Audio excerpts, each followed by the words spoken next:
Saudações a todos, vamos iniciar mais uma aula dedicada a estudar a mecânica quântica em regime não relativístico. Em outras palavras, estudar de forma introdutória e básica a mecânica quântica no regime da relatividade de Galileu e não no regime da relatividade especial ou relatividade restrita de Einstein. Muito bem, então, dando continuidade ao nosso curso, durante a aula anterior nós mostramos o princípio da superposição,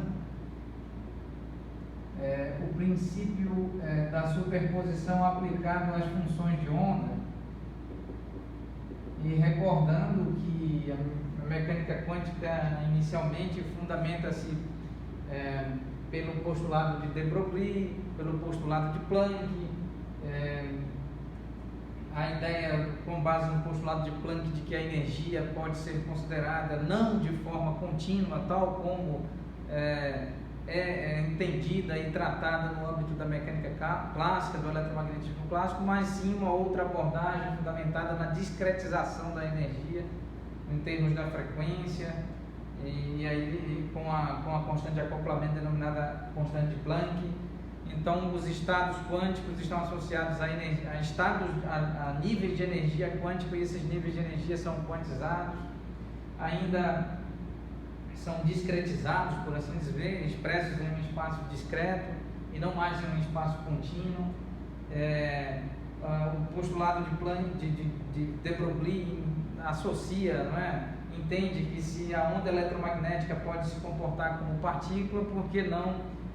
E isso foi, ao longo das últimas décadas, demonstrado laboratorialmente que a onda se comporta como partícula sob certas condições e, similarmente, a partícula quântica também apresenta um comportamento ondulatório sob certas condições.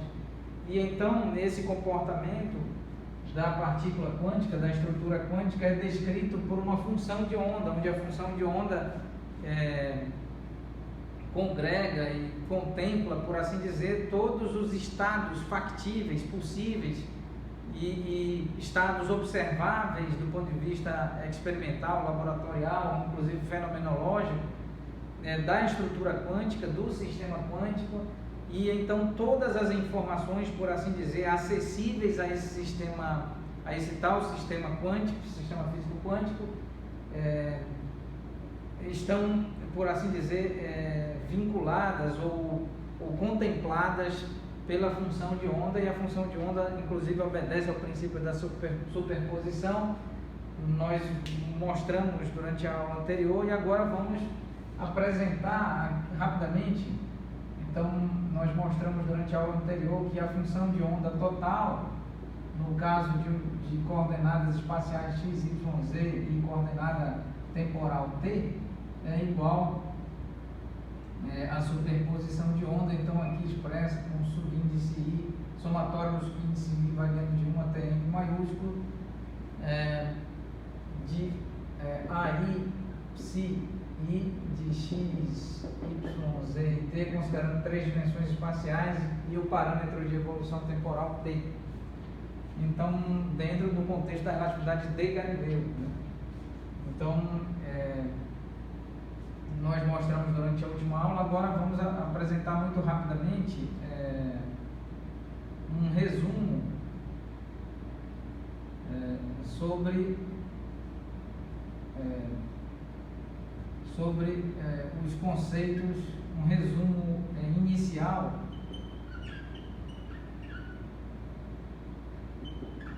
sobre estatística básica.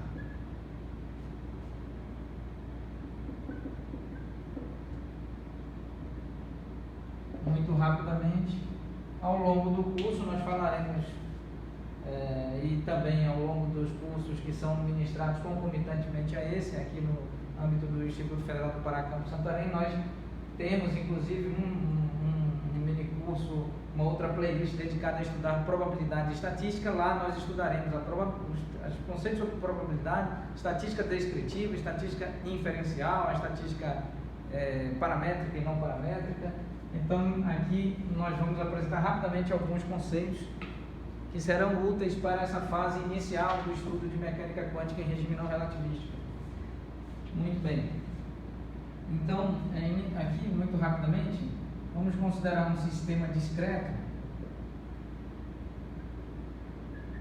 Um sistema discreto, então, nós podemos considerar aqui, por exemplo, um espaço bidimensional, aqui, probabilidade em relação a x, e então, a probabilidade dependendo de x, nós vamos considerar um sistema discreto, um espaço discreto, onde nós temos x1, x2, x3, x4, e então, até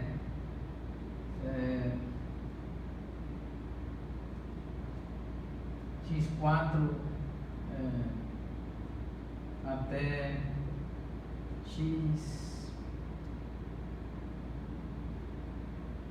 até um determinado x qualquer. Aqui vamos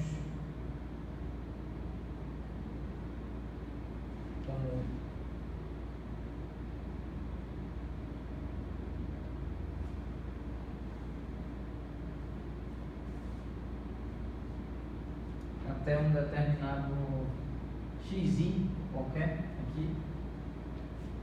Então, podendo haver outros valores de x que estejam antes de x e x4, como por exemplo x5, x6, x7 e outros valores além do i, considerando que o i é um número discreto pertencente ao espaço dos números naturais. Então podemos, se i é 7, por exemplo, nós temos x5, x6, x8, x9, eventualmente x10. Então aí, considerando i um número natural. E aqui nós temos, vamos tentar entender aqui.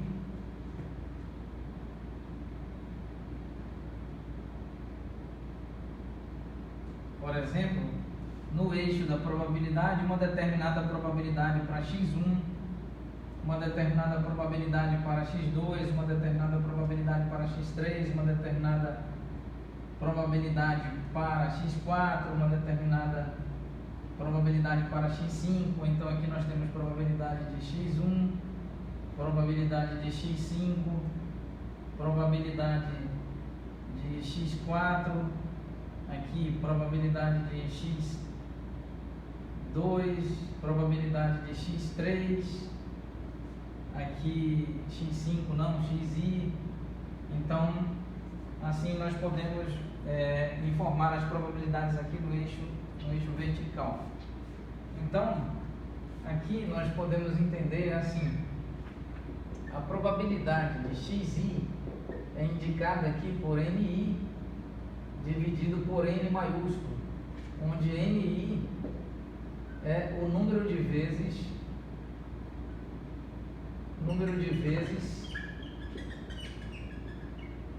que xi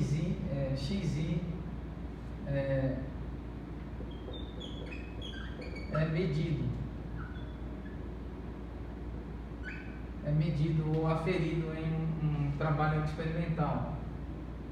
Então, e o que é n?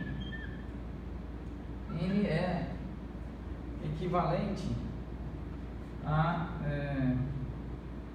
vamos escrever a N1, vamos escrever aqui, N é o número total de medições. Número total de medições. Então N é igual a N1 mais N2. Vamos escrever então aqui número total. Então nós temos aqui N total.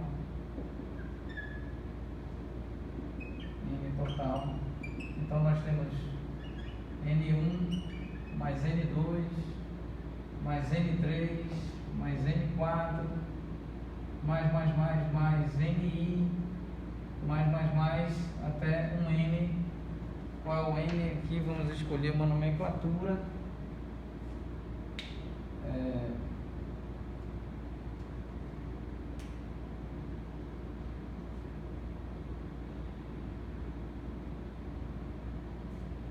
Vamos escolher essa nomenclatura aqui, N.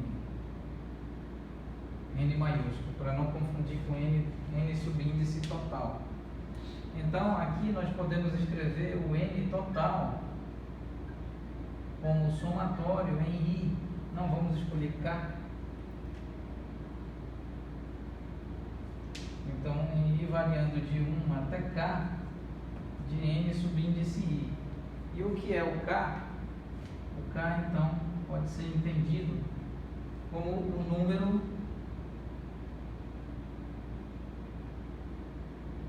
de diferentes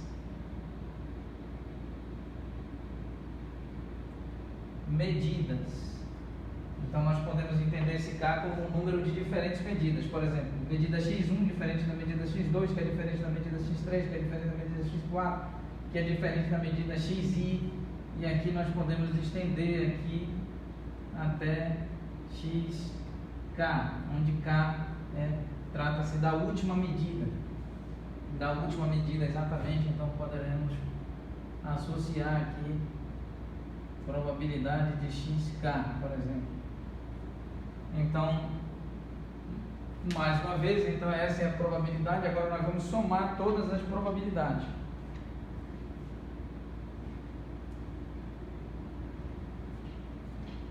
Muito bem, vamos encerrar a aula neste ponto e retomaremos oportunamente. Muito obrigado a todos.